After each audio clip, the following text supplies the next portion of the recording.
Hello दोस्तों, once again welcome back to my channel ST Study Treasure. तो मैं आपसे कहना चाहूँगी, पहले मेरे चैनल को लाइक कीजिए, सब्सक्राइब कीजिए, शेयर कीजिए एंड कमेंट कीजिए। एंड देन आफ्टर मैं आपको अब बताती हूँ कि मैं आप आज को बताने वाली हूँ क्लास 10th का मनी एंड क्रेडिट चैप्टर 3। आज मैं आपको इस पढ़ाने वाली हूँ। बाय द वे, मैं इसको लाइन बाय लाइन नहीं पढ़ाऊँगी। मैं इसको आपको पैराग्राफ में जो क्या बोला है, क्या उसमें कंक्लूजन निकल रहा है, उसको मैं एक्सप्लेनेशन करूँगी इन हिंदी। एंड आप इसे वन शॉट वीडियो भी समझ सकते हो। तो चलिए हम लोग अपना स्टार्ट करते हैं बिना देरी की। Money as a medium of exchange. Money आप पहले इसके टाइटल को समझिए। Money as a medium of exchange, money को मीडियम ऑफ एक्सचेंज के रूप में भी देखा जा गया है। सॉरी। एंड चलिए तो हम लोग स्टार्ट करते हैं। The use of money spend a very large part of our everyday life. Look around you and you would easily be able to identify several transactions involving money in any single days. Can you make a list of this? In many of these transactions, goods are being bought and sold with the use of money. In some of these transactions, services are being exchanged with money. For some, there might be any actual transfer of money taking place now, but a promise to pay later. यहाँ पे बताया गया है कि जो money का जो importance है क्या है। जो मनी है बहुत ही हमारे लार्ज एवरीडे लाइफ में बहुत ही ज़्यादा यूज़ किया जाता है। अगर आप अपने चारों तरफ देखते हो तो यहाँ पे आप देखोगे जो मनी है ये एक सिंगल ट्रांजेक्शन है जो कि यूज़ किया जाता है। एंड अगर मेनी ट्रांजेक्शन जैसे क्या हो, जैसे कि जो भी गुड्स आप खरीदते हैं या उसे बेचते हैं वो किससे करते हैं, मनी के ही यूज़ से करते हैं, क्योंकि मनी का उधर यूज़ करते हैं, आप उसको बेचते हैं, सेल करते हैं। अगर आप कुछ ट्रांजेक्शन देखेंगे जैसे कि सर्विसेज हो गया, ये सब एक्सचेंज किया जाता है किससे, मनी से। जैसे कि आप एग्जांपल देखते हैं, अगर आपके पास कोई भी मनी नहीं, मतलब ट्रांजेक्शन के लिए कोई भी ट्रांसफॉर्मेशन के लिए मनी नहीं है उस टाइम पे, देन आप उसको क्या कर सकते हैं, आप उसको प्रॉमिस कर सकते हैं कि मैं आपको पैसा कल दूंगा। ओके, तो चलिए सेकंड पैराग्राफ में देखते हैं। Have you ever wonder why transaction are maked in money? क्या आपने कभी सोचा है कि जो ट्रांजेक्शन है वो मनी के लिए क्यों बना है? The reason is simple. जो रीज़न है वो सिंपल है। A person holding money can easily exchange it for any commodity और सर्विसेज दैट ही और सी माइट वांट। यहाँ पे बोला गया कि जो भी पर्सन जिनके पास क्या है, पैसा है, वो कोई भी सामान को एक्सचेंज कर सकते हैं जो भी उनकी ज़रूरतें हैं। वो कैसे, इसका भी एग्जांपल मैं आपको बताती हूँ। जैसे कि अगर आप, सॉरी मैं अभी नहीं बताऊंगी क्योंकि यहाँ ये जो पैराग्राफ में पहले ही रिटन है तो मैं आपको पढ़ूंगी तो उसको एक्सप्लेनेशन करते चलूँगी। Okay, then start.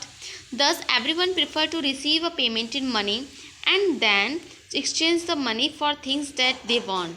The case of the shoes, यहाँ पे देखिए जो मैं बता रही थी वो आ गया है। The case of a shoes manufacturer, he want to sell shoes in a market and buy wheat.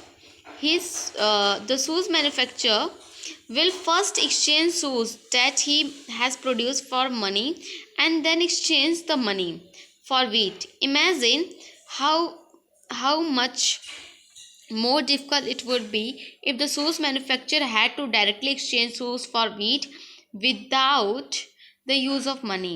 He would have to look for a wheat growing farmer who not only want to sell wheat but also want to buy the shoes in the exchange that he both parties have to agree sell and both each other commodities.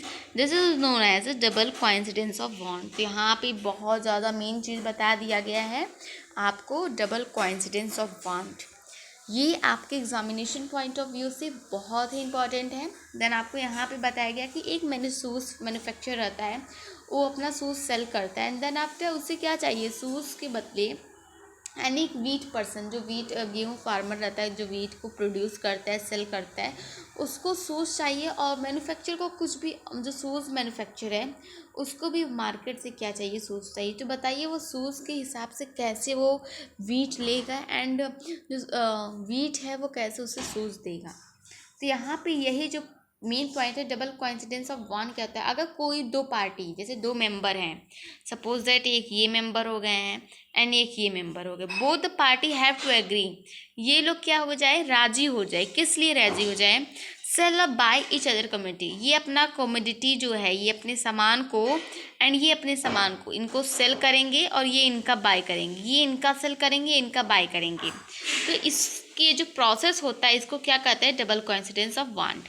आप इसको लिख सकते हो, both parties If both parties have to agree to sell and buy each other commodities, this is known as a double coincidence of word. ये most important है, मैं आपको पहले बता रही हूँ, आप यहाँ पे स्टार मार्क्स कर सकते हो.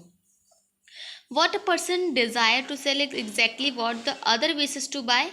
यहाँ से एक जो मेन चीज़ निकलती है, यहाँ पे आप इसको नोटिस कर लो, एग्जामिनेशन पॉइंट से ये भी बहुत ज़्यादा नेसेसरी है. देन ये है कि इन अ बार्टर सिस्टम, ये बहुत ज़्यादा पूछा जाए कि बार्टर सिस्टम क्या है. Where goods are directly exchange without the use of money, double coincidence of word such essential feature. Barter system में क्या डबल कोइंसिडेंस बॉन्ड्स में जो होता है एक फीचर आता है बार्टर सिस्टम का, जहाँ पे जो भी दो पर्सन रहते हैं वो अपने कमोडिटी को बाय एंड सेल करते हैं, इसी को क्या करते हैं barter system. In contrast in an economic where money is in use, money by providing the crucial intermediate step eliminate the use of double coincidence of one. It is no longer necessary for the shoes manufacturer to look for the farmer who will buy his shoes at the same time and sell wheat. All he has to do is find buyer for his shoes. Once he exchanges his shoes for money, he can purchase wheat or any other commodities in the market. Since money acts as an intermediate in exchange of process, it is a medium of exchange. यहाँ से भी question पूछा जा सकता है कि why is money is known as a medium of exchange. तो आप इसको राइट कर दीजिएगा, बट मैं आपको यहाँ पे एक्सप्लेनेशन करती हूँ. यहाँ पे एक मेन पॉइंट फीचर दिया गया है मनी का. जो मनी होता है वो जो अगर मनी का हम लोग यूज़ करते हैं तो ये क्या एलिमिनेट कर देता है बार्टर सिस्टम को. Barter system means double coincidence of want को.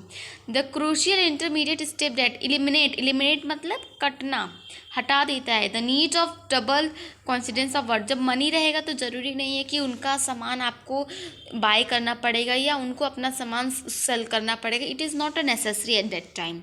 It is a no longer necessary for the shoes manufacture. यहाँ पे वही जो मैं बोली हूँ उसी का एक्सप्लेनेशन दिया गया है. All he has to do find a buyer for his shoes. Once he exchanges his shoes for money, he can purchase. तो यहाँ पे देख सकते हो सिंस इस वजह से मनी क्या कर रहा है, एक्ट कर रहा है. किसकी तरह एक्ट कर रहा है, intermediate of exchange of process is known as exchange of money. तो अब तलक के लिए इतना ही. एंड देन आफ्टर मैं आपको बताऊंगी मॉडर्न फॉर्म ऑफ मनी. ये भी मोस्ट इंपॉर्टेंट है. यहाँ पे जो भी मोस्ट इंपॉर्टेंट क्वेश्चन है मैं उसको बताऊंगी. तब तक की बाय.